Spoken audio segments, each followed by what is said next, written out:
Hi guys, welcome back to my YouTube channel. If you're a returning subscriber, welcome back. But if you're new here, welcome. So today I'm going to be doing a side parts closure wig. This is actually a kinky human hair bundle and closure. So for a side part, you will not be placing your closure in the middle. You see, I try to do that, but we're not going to be doing that. So we're going to be placing our closure to the side that we want it to be. Either whatever side was requested, whether the client requested for the left side or they requested for the right side, you need to be sure what side that they want the side part to be on. It's better to place the closure on the side that you want it to be, as opposed to placing it in the middle and having your client just move the wig about. That's not nice. So yeah, I've placed it to the left side as requested by my client, and I'm just stitching. I've placed it down with my T-pins. You always need your T-pins to hold down your closures. Make sure they're in place, make sure they're rightly placed.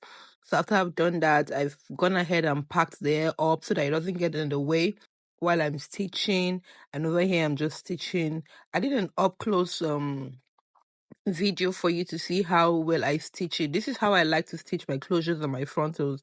I do not do the knots in the stitch and knots for while I'm sewing a closure or frontal. I don't do that. I like to just stitch straight up, very closely, tightly, neatly. You see, I'm going back, I'm checking, I'm making sure that it's tight, that my thread is not knotted or whatever. I'm just making sure that I do it right and clean. So I'm doing that. I'm just stitching. You just want to take a piece of the mesh cap onto the side of the closure and you want to stitch it together. You just keep going. Take a piece of the mesh cap, take another piece from the edge of the closure that you're sewing, and just keep doing that until you go round. For a closure, for a frontal, I advise that you start from the middle, work your way to the side, then come back to the middle, work your way to the other side. But for a closure, as long as your closure is properly placed and your T-pins are holding them in place, I really do not see the reason why personally, I really do not see the need why you need to start from the middle. So it's just okay to start from one side and end on the other side. You're going to get equal ends. Nothing is going to happen. I mean, for a frontal too, you can start from one side and end on the other side, as long as T-pins are in place and the frontal is rightly placed. But I don't know. I just do that for frontal. I do not have an explanation for why I do that. But for a closure, this is what I like to do. From one side to the other side, I want to work my way from one side to the other side. Just keep stitching. And that's just what you want to do. So I'm stitching. I'm almost getting to the end of the closure. Guys, I don't know if you've noticed. I don't know there's something in the air. There's definitely something in the air that doesn't agree with my immune system, and I've gotten tested. I've done a series of lab tests. I'm very okay. It's just allergies, but oh God, I just hope that this season is over. Whatever it is that is in the air, the heat wave, I don't know. It's just really messing with me, but I'm fine. I mean, I'm very fine, but it's just, there's something in my throat.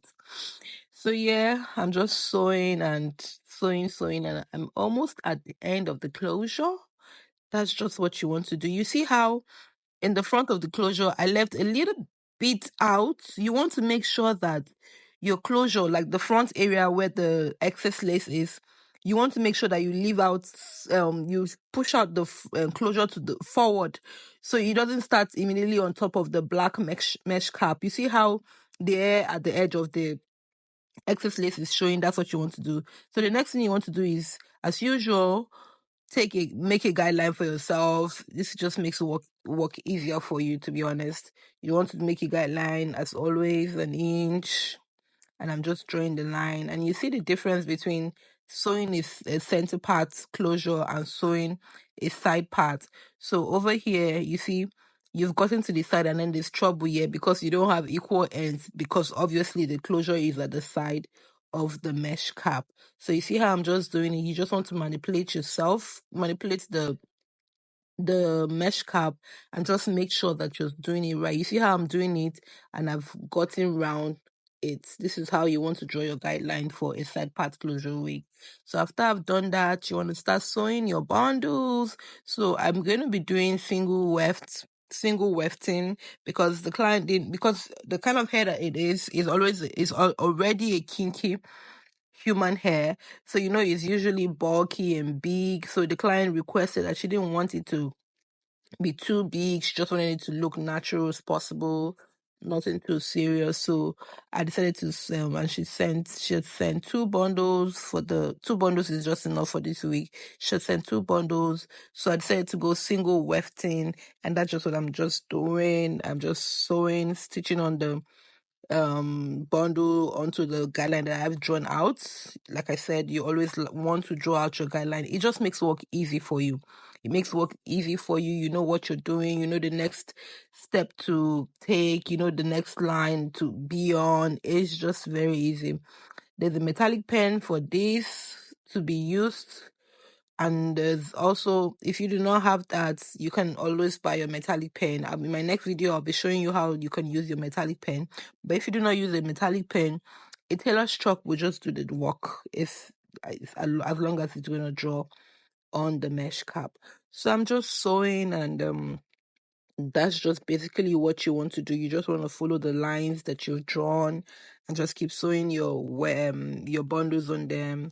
So guys, I've seen the love, all of the love, the comments, the likes, the shares, the subscriptions, and we're almost at 500 subscribers. Like, I cannot even believe this. This is so unreal. Like, when I started this, I've always, of course, everybody has a YouTube channel. Everybody's just on YouTube, like checking out stuff, watching videos. It's always been me just being on YouTube, watching other people's content, and just being here doing nothing, learning, watching videos and watching stuff.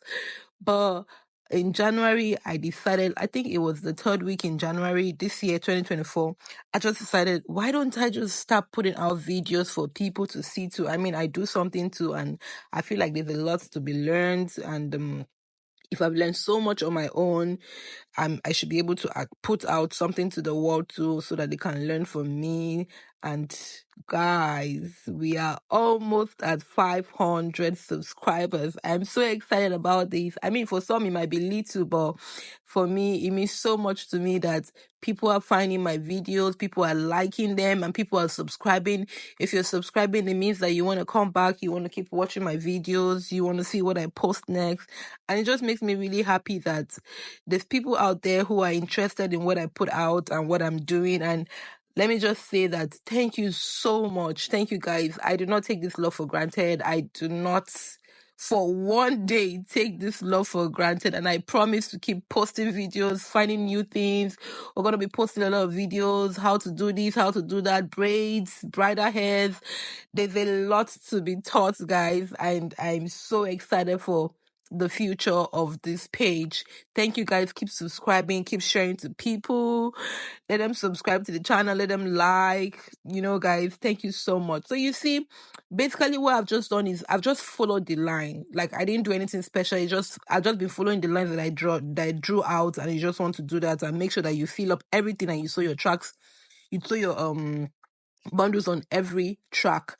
So after I've done that, the wig is ready, and I just want to, because like it's a human hair, it's a kinky straight hair, so you just need water. I'm just putting water, making sure that it's getting evenly saturated. I'm combing out with a white tooth comb. You don't want to use something too small because of the texture of the hair. And I'm using a blade. I've used the blade to like kind of trim out the edges, like the edge of the wig. Some are so thin. You just want to make sure that they're even. That's just what I'm doing, nothing special. Trim it out, comb it out with your white tooth comb. Make sure that the closure, add water. Water is your friend for this wig. Water is your friend. Add water. My water has leave-in conditioner inside of it, and I just mixed it in the spray bottle. So you just want to comb out the hair, make sure that everything is in. I put a mousse on the closure part to just make it flat, and this is what it is, guys. Look how beautiful this wig looks. You see how it's natural? It looks like a human hair. It looks like your own natural hair on your head. So this is what my client wanted. I'm so happy I was able to give her what she wanted. So thank you guys for watching. See you next time.